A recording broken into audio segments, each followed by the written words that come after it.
Mga misteryo at kababalaghan sa Silid 3C.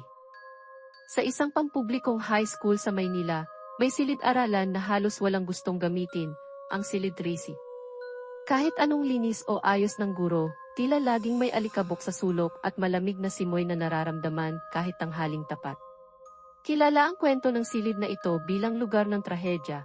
Isang estudyante, si Karina, ang biglaang nawala nang hindi na natagpuan pa matapos ang isang insidente sa klase ilang taon na ang nakalipas.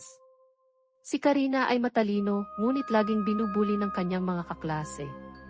Isang araw, napabalitang tumakas siya mula sa eskwelahan matapos pilitin ng grupo ng mga bully na magtagal sa silid 3C bilang parte ng isang laro.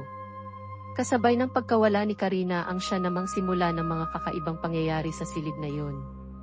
Sa simula, simpleng mga bagay lamang, mga upo ang gumagalaw ng bahagya, mga pinto na kusang bumubukas at nagsasara, at malamig na simoy na tila galing sa isang lugar na hindi maipaliwanag.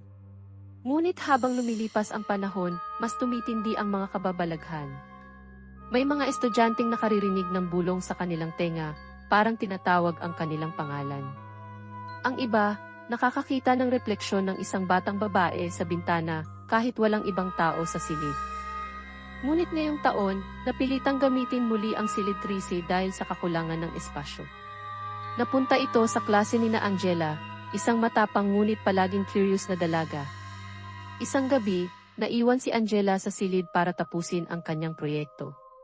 Gustuhin man niyang gawin ito sa bahay ay hindi niya magawa sapagkat naputulan na naman sila ng kuryente.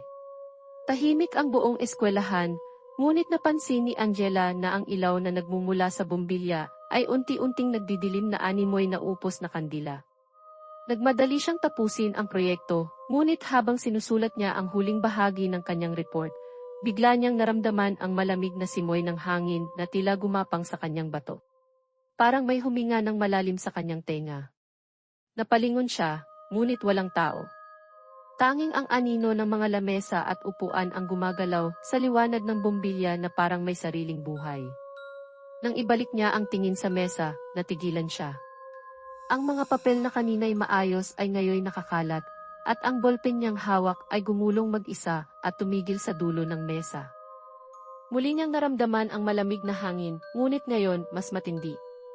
Tila may dumadaan sa likod niya, at ang kilabot sa kanyang balat ay parang mga daliring dahan-dahang humahaplos pababa sa kanyang gulugod.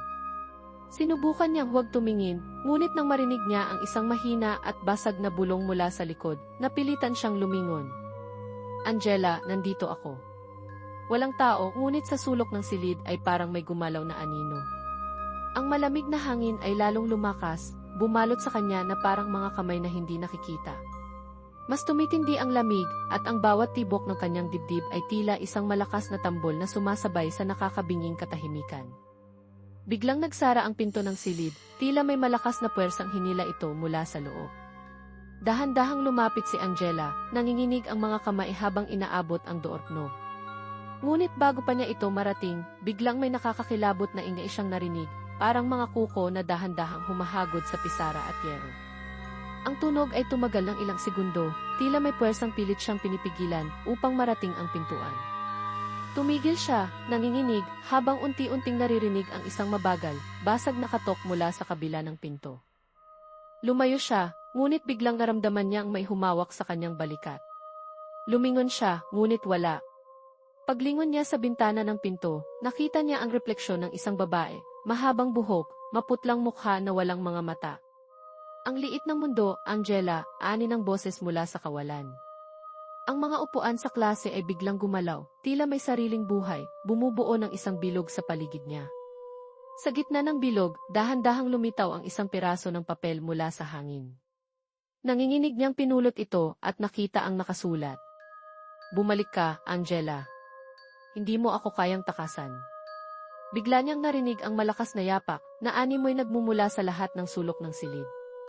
Mula sa madilim na sulok ng silid, dahan-dahang lumitaw ang anyo ni Karina. Ang kanyang payat na katawan ay mistulang bungo na nabalot ng manipis na balat, habang ang mga sugat at tuyong dugo ay nagmamarka sa bawat bahagi ng kanyang mukha. Ang kanyang mga mata ay malalim na itim, tila walang kaluluwa, ngunit puno ng galit at paghihiganti.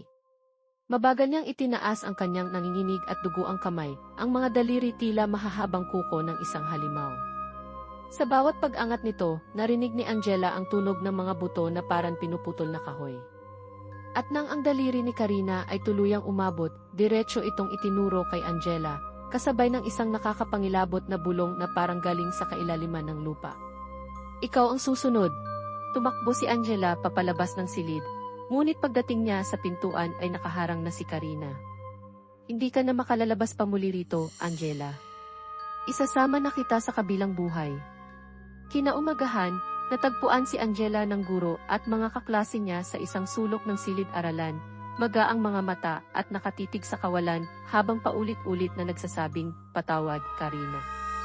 Mula noon, hindi na muling ginamit ang silid. Ngunit gabi-gabi, naririnig pa rin ng mga guro at estudyante ang mga yapak at bulong sa dilim.